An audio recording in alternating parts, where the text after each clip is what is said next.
Morning. It's actually not morning, it's evening, but besides the point. I'm in a little town called Eads in Colorado in the high-ish desert. A place I didn't know existed until about 2 hours ago when I rode in. Oh, I've covered almost 150 miles in the last 2 days, feeling good but pretty tired. So I've got myself a room tonight. Oh, I left Colorado Springs yesterday morning. Do you like my new shirt? Inspired by the women of the lodge. It's a big day. We're good to go. I mean, that is super impressive. She's 93. Love it. Woohoo! Tori's running me out of town. Downtown Colorado Springs. Oh yeah. Baby cotton bottoms. Ironbird Brewing.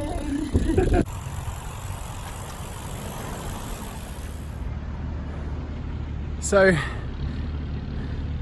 on the outskirts of Colorado Springs now.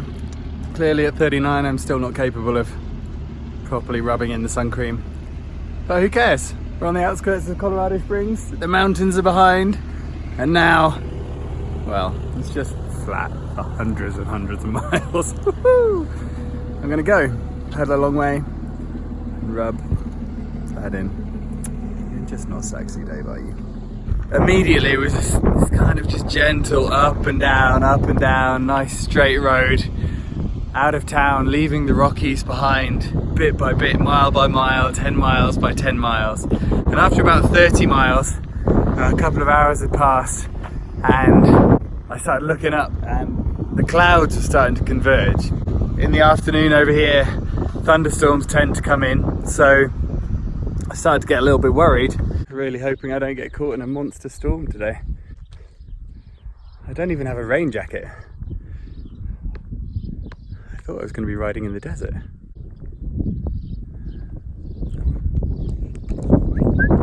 Not severely worried, just it'd be nice not to get thundered and lightning and wet. Oh, just gone over 50 miles by 3 p.m.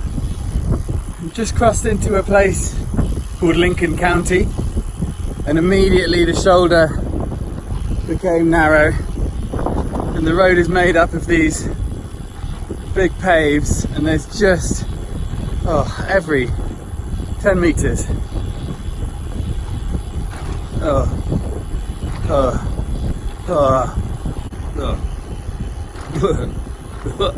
And after about 50 miles, I hear this beep from behind, flashing lights, and the rattling of cowbells, kind of Tour de France style. And I turn around and it's Tori from the Buffalo Lodge Bicycle Resort and her boys Levi and Daniel. And they pile out, they got Gatorade and water, and they brought their unicycles so they can join me for a little stretch.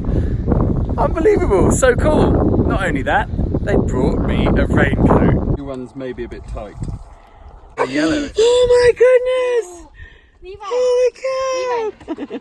Oh, these guys, seriously, just unbelievable. Randomly, I'd stopped in some shade right next to this house, and somehow, this is totally weird. There was a tin man riding a unicycle.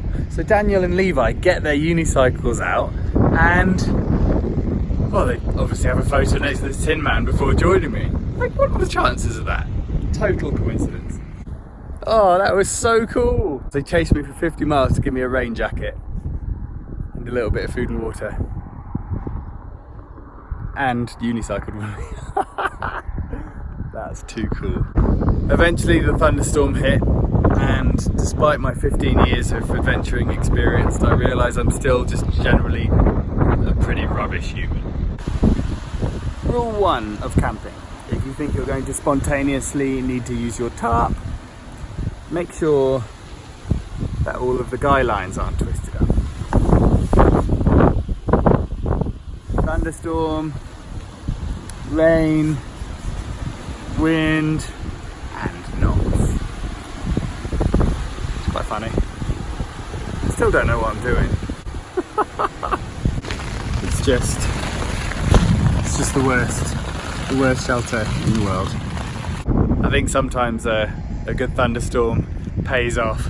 The clouds parted, the sun came through, massive rainbow, and I just kind of cycled underneath it. I didn't cycle underneath it, I think that's impossible.